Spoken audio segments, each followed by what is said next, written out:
আর astrology চ্যানেলে আপনাদেরকে প্রত্যেককেই স্বাগতম জানাই। আমি শ্রীরিপন অ্যাস্ট্রোলজার। এই জাতক হাতে ছবি পাঠিয়েছেন, পেমেন্ট করেছেন, উনি ঘরে বসে আমাদের কাছ থেকে এই ভিডিও পরিষেবা নিচ্ছেন।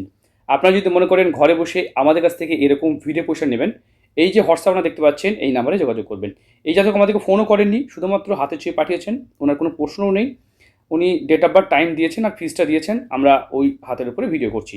যাই হোক, ভিডিওটা শুধুমাত্র শিক্ষা, নলেজ, জ্ঞান বা বোঝানোর জন্যই করছি। এটা কিন্তু মেন পরিষেবা নয়। ভিডিও দেখে আপনি আমাদেরকে ফোন করবেন, ওটাই কিন্তু মেন পরিষেবা। আমরা ভিডিওটা দুটো প্ল্যাটফর্মে করছি, ফেসবুক, ইউটিউব, ইনস্টাগ্রাম। আর আমরা চাইছি আপনাকে পার্সোনালও দেবো, মানে তিনটে, মানে আমরা দুটোভাবেই ভিডিওটা করছি। অবশ্যই আপনি পারমিশন দেবেন যাতে ভিডিওটা আপনার সোশ্যাল মিডিয়া দিতে পারি। কারণ আপনাদের মতো মানুষ যদি পারমিশন না দেয় তাহলে তো সোশ্যাল মিডিয়াতে ভিডিও দিতে পারবো না। আর আমার প্রত্যেকটা ভিডিওই কিন্তু জেনুইন, মানে রিয়েল হাত আপনারা পাঠান, সেই হাতের ওপরে আমরা একদম ডিটেল অ্যানালাইজ করি, মানে কোনো রকম এডিটিং ছাড়া। অন্যান্য জ্যোতিষীরা হয়তো কী করেন বলতে পারবো না, তবে আমি কিন্তু আপনাদের হাতে চেয়ে পাঠান সেই ছবির ওপরেই ভিডিও করে, একদম কোনো রকম এডিটিং ছাড়া, এবং সব কিছুই আমরা ওপেন তুলে তুলে ধরি। তবে যতগুলো কথা বলা যায় আমরা অবশ্যই প্রথম অংশটাতে আপনার সমস্ত সোশ্যাল মিডিয়া নিয়ে যেগুলো গাইডলাইন আছে সেটা কথা বলবো। পরের শেষের অংশ, যেটা সোশ্যাল মিডিয়া দেখতেই পাবে না, ওটা আপনার জন্য আলাদা থাকবে। চলুন, ওটা পার্সোনাল, সোশ্যাল মিডিয়া দুটোই থাকবে। এটাই বেস্ট, কারণ যারা আগে আমাদের কাছে ভিডিও নিয়েছিলেন তাদের প্রত্যেকেরই কিন্তু প্রায় ভিডিও ডিলিট হয়ে গেছে, আবার নতুন করে ভিডিও করতে হয়েছে। কালকে একজন পুলিশ অফিসার তিনি আবার নতুন করে ভিডিও নিলেন, কারণ ভিডিওটা ডিলিট হয়ে গেছে। চলুন, দেরি না করে আমরা ভিডিওতে আসি। দেখুন, প্রথমে হাত বিচার করতে গেলে হাতের গঠন, ধরন, প্রকৃতিটা বিচার করতে হয়। এখানে তিল আছে, এটা কি ফল দেয়, এখানে ছোপ দাগ, এখানে ছোপ দাগ, এবং এইভাবে ডিমের মতো হাতটা বাঁকা কেন, এখানে চওড়া হলেই বা কী হয়, এই দিক থেকে লম্বা হলে কি হয়, হাতের এই রেশিওগুলো কেমন হয়, আঙুলটার কালারগুলো দেখতে পাচ্ছি ডিপ ব্রাউন কালারের, লম্বা লম্বা রেখাগুলো কি ফল দেয়, এবং এই জায়গাটা গর্ত হলে কি ফল দেয়, এখানে একটা ট্রায়াঙ্গেলে বা কী ফল দেয়, এই দিক থেকে রেখা, এই দিক থেকে রেখা, একটা রেখা এইভাবে গিয়ে একদম বিবাহ রেখাকে, দুটো রেখাকে এইভাবে ছেদ করেছে, এটাই বা কী ফল দেয়, এখানে একটা রম্বস সৃষ্টি করেছে, এটাই বা কী ফল দেয়, এদিক থেকে এইভাবে রেখা থাকলেই বা কী ফল দেয়, লম্বা লম্বা রেখাই বা কী ফল দেয়। আমরা টোটাল ডিটেল আলোচনা করব, ভিডিও দেখুন, সব কিছু বুঝতে পারবেন। তাছাড়া সমাজ সচেতনমূলক কিছু কথা যদি থাকে সেটাও আমরা তুলে ধরবো। দেখুন, সর্বপ্রথম হাত বিচার করতে গেলে হাতের গঠন, ধরন, প্রকৃতি বিচার করতে হয়। যদি দেখা যায় এখান থেকে দেখুন, এই যে গঠনটা একেবারে ডিমের মতো ডিম্বাকৃতি হাত, এদের চাওয়া পাওয়া, আশা প্রত্যাশা জীবনে অত্যন্ত মাত্রায় দেখা যায়। এবং এম সাইনের মতো, এম সাইনটা যেটা দেখতে পাচ্ছি সেটাও কিন্তু এদের জীবনে আশা প্রত্যাশা বেশি হওয়ার কারণে এরা সাকসেসের যেটা রেশিও, সেটা কিন্তু অন্যের থেকে অনেক অনেক বেশি দেখা যায়। কারণ এদের চাওয়া পাওয়া, আশা প্রত্যাশা অন্যের থেকে বেশি। খুব অল্প বয়স থেকে কেরিয়ারে ঢুকে পড়ে, খুব অল্প বয়সে এরা কেরিয়ারে অ্যাক্টিভভাবে কাজ করে, খুব অল্প বয়সে। কারণ এদের 18-19 বছর বয়সেই এরা মোটামুটি কী হবে ডিসাইড করে নিতে পারে, যেটা অন্যরা পারে না। তবে এখানে দেখতে পাচ্ছি, এখানে ফ্যামিলি সাপোর্ট লাইন, এটাকে বলা হয় অলস রেখা। আমরা কেন অলস রেখা বলি, কারণ পরিবারের প্রচণ্ড সাপোর্ট পেলে এই দিক থেকে রেখা এইভাবে আসে, সেটা ফ্যামিলি সাপোর্ট লাইন বলা হয়। এটাও থাকলে তাদেরকে অনেক সময় অলস বা দেখা যায় রোম্যান্টিক প্রকৃতি হতে দেখা যায়, এইভাবে রেখাটা ব্যান্ডিং থাকে। এবং এইভাবে থাকলে, এবং এখানে দুমুখী হৃদয় রেখা হলে তারা কিন্তু লাভ ম্যারেজ করতে ভালো পছন্দ করে। মানে এদের বিয়ে কিন্তু 100% লাভ ম্যারেজ হয়ে থাকে, 100%, মানে 100% লাভ ম্যারেজ হয়ে থাকে। তো এখানে আমরা দেখতে পাবো এইরকম চিহ্ন আপনার হাতে পেয়েছি, ঠিক আছে। তবে আমরা পজিটিভ, নেগেটিভ, ভালো মন্দ তুলে ধরবো এই হাতে। ভিডিও দেখে আপনারা কথা বলবেন, ওটাই তো মেন পরিষেবা, তাই না? আমাদের কথা বলার সময় সকাল 6টা থেকে দুপুর 12টা, বিকেল 4টা থেকে রাত্রি 8টা, এটা কথা বলার সময়। তাছাড়াও যদি মনে করেন কেউ কথা বলবেন, বিদেশি যারা আমেরিকা থেকে, কানাডা থেকে, ইটালি থেকে, বা পৃথিবীর বিভিন্ন দেশ থেকে, যাদের টাইম আমাদের সাথে ম্যাচ করে না, তাদের কথা বলার সময় সকাল 6টা থেকে ভারতীয় সময় রাত্রি 11টা, এই টাইমের মধ্যে আপনাদেরকে টাইম দেওয়া হবে। যারা এই টাইমটাই নিতে পারেন, কারণ এই টাইমটা জেগে থাকি, এই টাইমটা কথা বলতে হবে। বাকি টাইম তো ঘুমাতে হবে, স্বাভাবিক কথা, কারণ পুনরায় কাজে উঠতে গেলে তো রেস্ট তো দরকার, ঠিক আছে। আমি তো রোবট নয় যে সারাদিনই কাজ, 24 ঘন্টা কাজ করবো, তবে অনেকটা টাইম দিয়ে আপনাদের কথা বলার। চলুন, প্রথম কথা হচ্ছে যে হাত বিচার করার সময় যেটা বলছিলাম, হাতের গঠন, ধরন, প্রকৃতি, সেটা খুবই খুবই খুবই গুরুত্বপূর্ণ। যদি আমি 100 পয়েন্ট দিই তাহলে আপনি 98 বা 99 পয়েন্ট পাচ্ছেন। 98 পয়েন্ট মানে গঠনের জায়গা থেকে কোনো ত্রুটি নেই, আপনি দারুণ পয়েন্ট পাচ্ছেন। এটা ভীষণ ভালো একটা বিষয়। আপনার হাতের গঠন দারুণ আছে, তাই জীবনে কোটিপতি হওয়ার জন্য হাতের গঠনটা কিন্তু সব থেকে আলাদা হওয়া দরকার। সেটা কিন্তু আপনার 100% আলাদা, তাই আপনার 98% চান্স আপনি কোটিপতি হবেন, একদম মানে কথা হবে না। এটা শুধু গঠন দিয়ে বিচার করব। কিছু গ্রহের কিছু দোষ আছে, কিছু কিছু অন্যান্য প্রবলেম আছে, সেগুলো দেখছি আমরা কেন, কোথায়, কেন, কী হচ্ছে। দেখুন, যদি এইভাবে দেখা যায় হাতটা লালচে বা তামাটে কালারের, এরকম মানুষরা পরিশ্রম করে কিন্তু সেই মতো ফল পেতে পারে না, একটু দেরি হয়, কারণ এতে অধিক পরিশ্রম করতে হয়। এরা খাটতে ভয় পায় না। এবং এই যে চিহ্নগুলো আছে উত্থান পতনকে নির্দেশ করে, এই উঠছেন নামছেন। তবে কেতুর ক্ষেত্রে তিল আচমকা বড় লসকে নির্দেশ করে, গুপ্ত শত্রুকে নির্দেশ করে এই তিলটা, কিন্তু সাবধান হবেন, মানে গুপ্ত শত্রু আপনার কাছের মানুষ। অনেকে কাছের মানুষ বলতে বুঝতে পারে না। একটা ছেলের সাকসেস, আমি বলছি একটা ছেলের সাকসেস আমার কাছে এসেছিলেন। সেই ছেলেটি আমি তার কুণ্ডলী বিচার করে দিয়েছি, দারুণ সাকসেস, কিন্তু সেই ছেলেটা একটা ট্যালেন্টেড, এক্সট্রা ট্যালেন্টেড। দাদা থাকে বাইরে, দাদা থাকে বাইরে, ঠিক আছে, একটা বড় অফিসার, সে বাইরে থাকে। বাবা একটা ওষুধের বড় ব্যবসাদার, সেও বাড়িতে থাকে। এবার ভাইকে বলছে আর ওয়ার্ক ফ্রম হোম করো, বাড়ি যেতে হবে না, বাড়িতে তাদের প্রচুর প্রপার্টি, কিন্তু তার কেরিয়ার বাইরে। বাবা মা তাকে সেই সোনার চামচে রাখতে চাইছে বাড়িতে, কিন্তু তার কেরিয়ার তো বাইরে, মানে তার পিতামাতা তার খারাপ চাইছে না। তার পিতামাতা, তার দাদা বলছে বাড়িতে থাক, বাড়িতে ওয়ার্ক ফ্রম হোম কর। আজকে সেই ছেলেটা একটা, ভাবুন, একটা 30,000 টাকার ওয়ার্ক ফ্রম হোম কাজ করছিল, আজকে সেই ছেলেটি 5 লাখ টাকার জব করছে বিদেশে, 5 লাখ টাকার জব করছে। সে, বুঝতে পেরেছেন, মানে সে দামি গাড়ি কিনেছেন, 2 কোটি টাকার একটা কার কিনেছেন আজকে 4-5 বছরের মধ্যে। তাই এই যে সাকসেস, 5 লাখ 10 লাখ টাকা তার স্যালারি, মানে আমি বলছি না, আমি এখানে অ্যামাউন্টটা বললে উনি আবার রাগ করবেন। তাই এই যে তার কেরিয়ার, তাই বিদেশ যাত্রা। এবার দাদা কি চাইছে, যদি ভাই বাইরে থেকে চলে যায় তো বাবা মাকে কে দেখবে, এই ঠাকুমা আছে কে দেখবে, মানে সবাই তার স্বার্থটা দেখে, তার খারাপ চাইছে না কেউ। তার বাবাও চাইছে তার যেতে হবে না, ভালো থাক। বাট এই যে ভালো চাওয়া কেতু, মানে তার পিতা কি তার খারাপ চাইছে? সোনার চামচে মানুষ বলছে তোরই তো সব, সাম্রাজ্য তোর, কিন্তু সাম্রাজ্য সে তো নিজে গড়তে পারবে। সে কেন সে চারানা সাম্রাজ্য নেবে? সে এইটুকু সাম্রাজ্য দিয়ে বলছে সাম্রাজ্য তার, আর তার ছেলে এত বড় সাম্রাজ্য নিজে গড়তে পারবে। তাই অনেক সময় দেখা যায় যে আমাদের কাছের মানুষ আমাদেরকে অত্যন্ত আদর করার জন্য আমাদের ভাগ্য খারাপ করে দেয়, যেতে দেয় না। আরে বাবা, আমি বাবাকে বললাম যে আপনার বয়স তো 56 ইয়ার্স, মানে এমন তো বিশাল কিছু বয়স নয়, মানে 56-7 বা 60 এজ হবে, এখনও তো আপনার ছেলে 10 বছর থাকুক না, অসুবিধা কী আছে? ঠিক আছে, আপনার তো বিশাল এজ নয়, অল্প বয়সে বাবা বিয়ে করেছিলেন, যার জন্য ছেলেরা বড় হয়ে গেছে। তাই এই যে বিষয়টা, মানে কেরিয়ারে যদি সাকসেস পেতে হয়, তাহলে অবশ্যই কাছের মানুষ বেশি আদরে আপনাকে নষ্ট করছে না, তো এটা খুব ভাবার বিষয়। কারণ এই জাতকের হাতে এরকম তিল থাকলে এরকম চিহ্ন দেখা যায় যে কাছের মানুষ অত্যন্ত ভালো করছেন, তাকে শত্রু বলবেন না, কিন্তু অ্যাটলিস্ট শত্রুই, সে আপনার সাকসেস দিতে পারছে না। আজকে সেই ছেলেটি বাইরে আছে, যাই হোক আমি বলছি না কিছু, এখানে বললে আবার খুব বেশি ডেটা তুলে ধরলে তিনি ভিডিও দেখলে বুঝতে পারবেন যে আমি তার উদাহরণ দিচ্ছি। দেখুন, বিষয় হলো যে কোনো সাকসেস আপনার কেতুকে ঠিক করুন। তাই গুপ্ত শত্রু বোঝা খুব দরকার, কে আপনার আপন আর কে আপনার শত্রু, ঠিক আছে? কাউকে নষ্ট করতে গেলে, কাউকে শেষ করতে গেলে তাকে তার হেল্প করুন, তার প্রয়োজনীয়তা মিটিয়ে দেন, দেখবেন সেই মানুষটা এমনি নষ্ট হয়ে যাবে। আপনি যে তার প্রয়োজনীয়তা দিতে থাকেন, মানে যা দরকার সব আপনি দিয়ে দেন, দেখবেন সেই লোকটা এমনি শেষ হয়ে যাবে, কারণ সে কুড়ে অলস হয়ে যাবে। তাই নিজের যোগ্যতায়, এই ছেলে সাম্রাজ্য গড়ার ছেলে, এরকম মানুষদের কারো সাহায্য দরকার নেই, নিজেই এরা কিন্তু এগিয়ে যায়, কারো সাহায্য দরকার নেই। কেউ আপনাকে যদি মনে বোঝাতে পারছে আপনাকে, চলুন, এইভাবে বেশি বললে আবার অনেকে দুঃখ পাবেন। এই মধ্যে দেখা যাচ্ছে এখানে দেখুন মাঙ্গলিক চিহ্ন, স্বাধীন চেতা চিহ্ন, জেদ, সেন্টিমেন্ট, আবেগ এদের মধ্যে প্রচুর মাত্রায় দেখা যায়। এরা কিন্তু মাঙ্গলিক, যে কারণে এদের দাম্পত্য জীবনে প্রবলেম দেখা যেতে পারে। শনির ক্ষেত্রে আড়ি রেখা আছে, আপনি কাজ করলে বাধা পড়বে, এখানে আড়ি রেখা রম্বস সৃষ্টি করেছে। লোন দেনার মধ্যে আচমকা জড়িয়ে পড়বেন এবং আচমকা প্রবলেম হবে। ভিডিওতে একটা কমেন্ট করবেন যে আমি ঠিক বলছি না ভুল বলছি। যদি আপনাকে পার্সোনাল আমি দেবো, SR অ্যাস্ট্রোলজি চ্যানেলে ভিডিওটা আমরা পাবলিশ করার কথা ভাবছি, যদি আপনি দেন পারমিশন। যদি না দেন, মনে করেন যে আমি ভুলভাল বলে গেলাম, তাহলে দিয়েন না পারমিশন। তবে সত্যি কথা বলতে গেলে পারমিশন দিলে ভিডিওটা জেনুইন বলতে দিচ্ছি, আপনার নাম কি, বাড়ি কোথায়, এগুলো তো তুলে ধরছি না।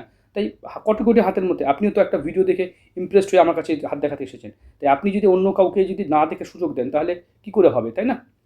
দেখুন, নিম্নমঙ্গল খারাপ থাকলে মানসিক টেনশনে ডুবে পড়বেন, এটাকে বলা হয় কোটিপতি চিহ্ন। এই চিহ্ন থাকলে আপনি নিশ্চিতভাবে কোটিপতি, আরবপতি, সম্পদশালী হতে পারবেন, কোনো রকম প্রবলেম নেই। দেখতে পাচ্ছেন এই দিক থেকে রেখা এই দিকে যাচ্ছে, প্রতিবাদ করার চিহ্ন, মানে একটু জেদি এবং প্রতিবাদ। পরবর্তী ক্ষেত্রে পলিটিক্স বা রাজনীতিতে আপনার কিন্তু কেরিয়ার হতে পারে এই দিক থেকে রেখা গেলে, ঠিক আছে? বুধ রেখাও দেখতে পাচ্ছি, আপনার কিন্তু প্রিন্টিং প্রেস বা ওই ধরনের বিজনেস বা এই ধরনের কোনো ফটোশপ এডিটার বা এই ধরনের কাজ, বা কোনো, যদি আপনি এই ধরনের এখান থেকে জিনিয়াস লাইন দেখতে পাচ্ছি, আজকাল সোশ্যাল মিডিয়াতেও কাজ করে কিন্তু এরা কিন্তু প্রচুর নাম কামাতে পারে। সোশ্যাল মিডিয়া প্ল্যাটফর্মটাও আপনার জন্য ভালো হতে পারে। ডাবল বিবাহ রেখা, একটা, দুটো বিবাহ রেখা এইভাবে ঝুঁকে গিয়ে এইভাবে নেমে যাচ্ছে রাহু রেখা। তাই আপনার কিন্তু মাঙ্গলিক দোষ শুধু নয়, বিয়ে নিয়ে একটা বড় ধরনের একটা বিচ্ছিরি পরিস্থিতি তৈরি হতে পারে। আমরা ভিডিও শেষে এগুলো আলোচনা করব। দেখুন, যাদের হাতে এরকম চিহ্ন থাকে, কারণ বিবাহ রেখা এই দিকে ঝুঁকে যাওয়া এটা অত্যন্ত খারাপ, এইভাবে ঝুঁকে যাওয়া অত্যন্ত খারাপ। দুটো রেখায় একটা রেখায় মিলিত হলে দেখা যায় যে একই প্রবলেম বারবার রিপিট করে, মানে একই সেম টু সেম প্রবলেম। তাই অবশ্যই বিয়ে করার সময় অষ্টকূট বা ম্যারেজ ম্যাচিং করে বিয়েটা করতে হবে। হার্ট লাইনের নিচে এরকমভাবে ট্রায়াঙ্গেল থাকলে তারা টাকা ধার দিলে তার টাকা মারা যায়, মানে এদের টাকা ধার দেওয়া যাবে না, বাংলা কথা, টাকা ধার দেওয়া যাবে না। টাকা ধার দিলে আপনি টাকা তুলতেই পারবেন না। এরকমভাবে ট্রায়াঙ্গেল থাকলে এটাও কিন্তু ভালো, এরকম চিহ্ন অবশ্যই আপনাকে সাকসেস দিতে পারে। এরকম নয় যে সাকসেস দেবে না, আপনাকে সাকসেস নিশ্চয়ই দিতে পারবে, কারণ এরকম মানুষকে বুদ্ধিমত্তাকে বাড়ায় এবং বুদ্ধি বাড়িয়ে তোলে। এখান থেকে রেখাগুলো ভালো, ঠিক আছে, এদিক থেকেও রেখাগুলো ভালো আছে, ঠিক আছে। ভিডিও দেখুন, ভিডিও দেখে আপনি ফোন করবেন, ওটাই তো মেন পরিষেবা। এটা বাঁ হাত, বাঁ হাতে আপনার আয়ু রেখা কিন্তু ভালো নেই, তাই আপনার জীবনহানি বিপদের আশঙ্কা। এখান থেকে দেখতে পাচ্ছি আড়ি আড়ি রেখা দুটো হয়েছে, এটাও কিন্তু খারাপ। এখান থেকেও দুটো ম্যারেজ লাইন দেখতে পাচ্ছি, সেটাও ডিস্টার্ব। এখান থেকে ভাগ্য রেখা উঠেছে, থেমে গেছে, উঠে গেছে, ঠিক আছে। চলুন, অনেকেই আমাদেরকে হাত বিচার করাচ্ছেন, ভিডিও আমার কেমন লাগে অবশ্যই জানাবেন। বাঁ হাতে এখানে এই চিহ্নগুলো আছে, এগুলো ভালো চিহ্ন, বাট আয়ু রেখা কম থাকলে জীবনসঙ্গী হঠাৎ করে মৃত্যু হয়ে যাওয়া বা কোনো সেরকম কোনো কাণ্ড কারখানা হয়ে যেতে পারে। তাই অবশ্যই এটা মাঙ্গলিক প্রতিকার করে নেবেন, যাতে এই প্রবলেম থেকে আপনি মানে ভালো থাকেন, বুঝতে পেরেছেন। এটা আপনার জন্মকুণ্ডলী বিচার করব। দেখুন, এখানে জাতকের দেখতে পাচ্ছি সপ্তমে মাঙ্গলিক দোষ, তীব্র কামবাসনা, সপ্তমে মাঙ্গলিক, এটাকে মাঙ্গলিক দোষ বলা হয়। দেখতে পাচ্ছি অষ্টম, নবম, দশম স্থান, দশম স্থানে ওনার কিন্তু মানে রাশি অবস্থান করছে, এবং রবি চন্দ্র অমাবস্যা যোগ, জন্মসূত্রে অমাবস্যা, বুধাদিত্য যোগ, বুধ আপনার দগ্ধ বকরি, তাই জীবনে ডিসিশন নিতে মুশকিল হবে। শনি দগ্ধ আছে, এটাও কিন্তু ভালো নয়, যে দগ্ধ বকরি থাকলে তার ভালো ফল পায় না। আমি শুধুমাত্র ডিগ্রি বিচার করে কুণ্ডলী বিচার করি, এই ডিগ্রিগুলো কিন্তু আমি বিচার করি। অন্য খুব কম যদি দেখা যায় যে ডিগ্রিগুলোকে বিচার করছেন। এই ডিগ্রির গুরুত্ব খুব গুরুত্বপূর্ণ। 0 থেকে 6 ডিগ্রি গ্রহদের শিশু অবস্থা, 6 থেকে 12 ডিগ্রি গ্রহদের কিশোর অবস্থা, 12 থেকে 18 ডিগ্রি গ্রহদের ইয়াং অবস্থা, আর 18 থেকে 24 ডিগ্রি গ্রহদের মিডিল এজ, আর 24 থেকে 30 ডিগ্রি গ্রহদের শেষ বয়স। তাহলে 12 থেকে 18 ডিগ্রি গ্রহদের ইয়াং অবস্থা সব থেকে ভালো ডিগ্রি হিসেবে এটাকে ধরা হয়, বুঝতে পেরেছেন। সকালে ভিডিও করছি তো একটু বুঝতে পারছেন। এই যে এই যে দেখায়, এই যে লগ্ন দেখুন 20 ডিগ্রিতে ঠিকঠাক ডিগ্রি পেয়েছে। দেখুন রবি দেখুন 18 ডিগ্রিতে, আপনারাও দেখবেন আপনাদের ডিগ্রিটা কেমন। দেখুন চন্দ্র দগ্ধ, এটা ভালো নয়, এটা ডেড প্ল্যান, এটা ভালো কাজ করবে না, ঠিক আছে। এই যে বুধ দেখুন দগ্ধ, এই যে দগ্ধ বকরি হয়ে গেছে, এটাও কিন্তু ভালো 21 ডিগ্রিতে, ভালো ডিগ্রি পেয়েও কোনো কার্যকর হবে না। শনি দেখতে পাচ্ছেন এখানে 8 ডিগ্রিতে অবস্থান করছে, তাই ডিগ্রি ওয়াইজ কিন্তু বিচার করতে হবে। দেখুন 0 ডিগ্রি যদি হয় তাহলে সেই ঘরের কিছু জানে না। এবার আমরা বুঝিয়ে দিই, খুব সিম্পলভাবে বোঝাই। দেখুন এটা লগ্ন, লগ্ন থেকে দেখা গেলো এখানে ডিগ্রি দেখা গেলো কমকে পেয়েছে, এখানে সবই তো মোটামুটি ঠিকঠাকই ডিগ্রি পেয়েছে। তাহলে যদি এখানে দেখা গেলো রবি কম ডিগ্রি পেতো, ওখানে 0 ডিগ্রি হতো, ঠিক আছে, তাহলে কি হতো, তাহলে রবি কোথায় আছে, এই ঘরে, তাহলে আমরা দশম ঘরে কর্মের ঘরে রবি কিছুই জানে না কী করতে হবে, কিন্তু শিশু জানে না। আবার যদি দেখা গেলো 27 ডিগ্রি হয়ে যেত, সে কিন্তু সব জানে, মানে 27 ডিগ্রি হয়ে যেত বা 30 ডিগ্রি বা বেশি হতো, সে সব জানে কিন্তু তার কর্মক্ষমতা নাই। অনেক সময় জ্ঞানী কিন্তু কর্মক্ষমতা নাই। তাই সব থেকে ভালো হয় ইয়াং, মানে ইয়াং আর মাঝামাঝি যে এজটা, এতে কি হয় গ্রহরা সম্পূর্ণভাবে কাজ করতে পারে, মানে স্বতন্ত্র, সে জ্ঞানও পায়, সে কাজ কি করতে হবে সেও জানে। এইটা একটা মানে আমি খুব সহজ করে বোঝাচ্ছি, এত সহজ জ্যোতিষ নয়, ঠিক আছে। দেখুন বুধের মহাদশা চলছে, বুধের মহাদশা 2016 থেকে 2033, এই সময় দিশাহারা ডিসিশন, ভুলভাল এটা ওটা কী কাজ করবে ঠিক নাই, ডিসিশন মেকিংয়ে একদম ভুল হবে। এটা আপনার ভুল ডিসিশনের কারণে, বুঝতে পারছেন, জীবনে ভুল ডিসিশনের কারণে প্রচুর কিছু প্রবলেম হয়ে যায়। দেখতে পাচ্ছি এখানে রাহু চলছে, এই সময় আবার বিয়ের একটা বড় একটা সম্ভাবনা যোগ চলছে। রাহু উৎসাহী করবে, একটু ভুল পথে নেশার দিকে ঠেলে দেবে, যার ফলে বিয়ে শাদী বা অন্যান্য প্রবলেম এদের দেখা যায়। বা তারপরে বিয়ের জন্য এই টাইমটাই 31 পর্যন্ত বিয়েটা করতে পারেন, ঠিক আছে। 2005-এ জন্ম, এমন কিছু বিশাল বয়স নয়, 20 বছর বয়স চলছে, তবে আপনার হাতে টাইম আছে, ভালো টাইম। কিন্তু বিয়ের সত্যি কথা বলতে গেলে বিয়ের ভালো টাইম ছেলেদের জন্য 22 থেকে 25-এর মধ্যে বিয়ে করা সব থেকে ভালো। এতে লাইফ বেটার হয়, জীবন ঠিক থাকে, সব লাইফকে এনজয় করা যায়। অনেকেই 30-35-এ বিয়ে করছেন, বিশেষ যদি আপনার কোনো রিসার্চ করছেন, কোনো বড় কোনো উদ্দেশ্য আছে, তাহলে ঠিক আছে। বাকি বিয়ের জন্য মেয়েদের আমরা দেখেছি, দেখবেন এই কথাটা অনেকে বলে না অল্প বয়সে ম্যাচুর হয়ে বিয়ে করা ভালো। দেখুন ছেলে ইয়াং হয়ে গেল, ছেলে বাবাও ইয়াং আছে, বাবার 40-45 বছর বয়স, ছেলেও 18-20 বছর হয়ে গেছে, এটাই বেশি ভালো দেখা যায়।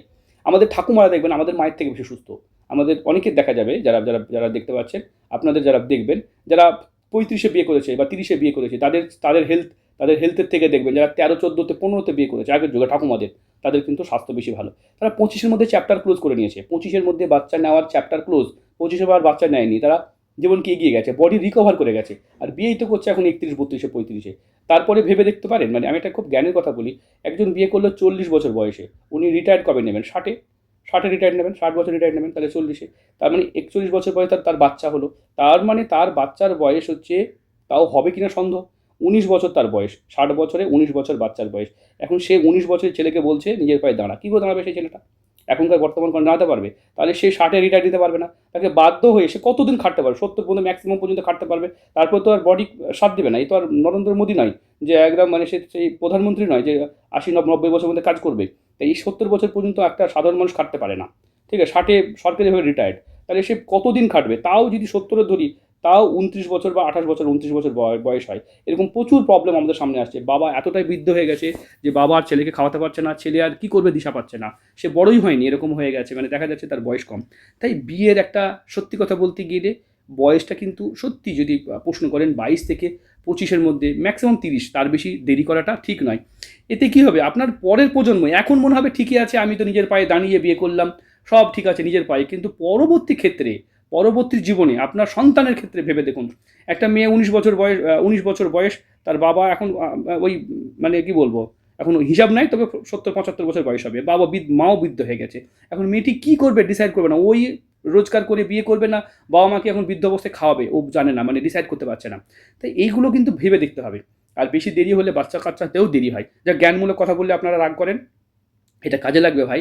এই কথাগুলো আপনাকে বললাম আপনার ভিডিওতে, বলে আমার ভিডিওতে কেন এইসব কথা বলছেন, বোর লাগছে, বাট এগুলো জ্ঞানের কথা, সত্যি কাজে লাগবে। তাই জীবনে যারা এই দেরি করছেন না, দরকার হলে বিয়ে করতে হবে না। যদি বিয়ে করতে এরকম মনে হয় যে আমার দরকার নেই, তা করবেন না।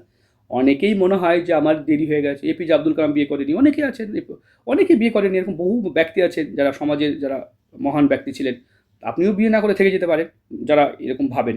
চলুন শিক্ষামূলক কিছু কথা বলি ভাই, আপনাদের সঙ্গে আমার এই ভিডিওর মাধ্যমে কথা হয়।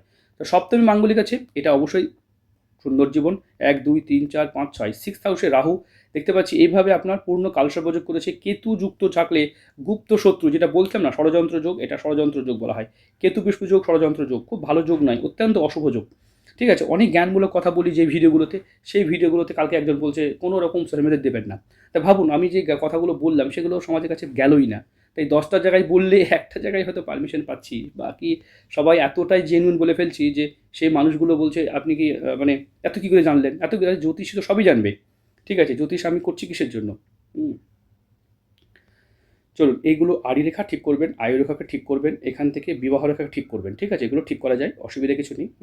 দেখুন এইখানে যদি আমরা দেখি, এই জাতকের যে হাতে চেয়ে পাঠিয়েছেন, এখানে তিল আছে, এই তিলটার প্রতিকারটা আপনাকে করতে হবে, এই তিলের প্রতিকারটা করতে হবে, খুব জরুরি প্রতিকার। এটার জন্য আপনার কেতুর প্রতিকার ক্যাটসাই পড়া যেতে পারে, বগলামুখী কবচ করা যেতে পারে, অশ্বগন্ধা পড়া যেতে পারে, সাতমুখী রুদ্রাক্ষ পড়া যেতে পারে, অনেক কিছু উপায় আছে। মানি ট্রায়াঙ্গেলটাও আছে, কিন্তু আড়ি রেখা থাকার কারণে এটা শুক্র বন্ধনী, এটা শুক্রের প্রতিকার করে এটা ঠিক করতে হয়। ঠিক আছে, বা এটাকে অন্য উপায়েও ঠিক করা যায়। এখানেও আড়ি রেখা দেখতে পাচ্ছি, এটা আলাদা প্রতিকার করতে হয়। তাই এখানে দেখতে পাচ্ছি পর্বত চিহ্ন, আপনার মনটা প্রচণ্ড বড়, তাই আপনি টাকা ধার দেবেন না। দুটো রেখায় দেখুন, এখান থেকে দেখায় আপনাদেরকে, রেখাটা দেখায়, দুটো রেখায় কাল্পনিকভাবে এইভাবে একটা রেখা দ্বারা, এইভাবে রেখা দ্বারা এইভাবে নেমে যাচ্ছে, মানে একই problem same to same repeat হতে পারে। বা বিবাহ রেখাকে এইভাবে কেটে দেওয়া, এটাও কিন্তু খুব খারাপ, মানে জীবনসঙ্গী হঠাৎ করে চলে যাওয়া বা খারাপ কিছু নির্দেশ করে। আপনার মাঙ্গলিক আছে, এটাকে একটা দেখতে হবে। দেখতে পাচ্ছেন এই দিক থেকে সাপোর্টিং লাইন আছে, রবি রেখা যথেষ্ট ভালো, কেরিয়ার উন্নতি হবে। হার্ট লাইন আপনার দেখতে পাচ্ছি, ফ্যামিলি এইভাবে আছে, পরিবারকে দেখতে হবে। তো এই দিক থেকে রেখা নেমে যাচ্ছে, এটাও মাঙ্গলিক চিহ্ন। তাই হাতে কুণ্ডলিতে দুটো জায়গাতেই মাঙ্গলিক। এখানে রম্বস সৃষ্টি করেছে, বড় ধরনের, মানে শেয়ার মার্কেট, ফটকা, জুয়ো সাট্টা থেকে দূরে থাকতে হবে, টাকা পয়সা রাখতে পারবেন না, এটা একটা প্রবলেম। তাই ভিডিও দেখুন, দেখে আমাকে ফোন করবেন। ভিডিওটা এই পর্যন্ত, ভালো থাকবেন, সুস্থ থাকবেন।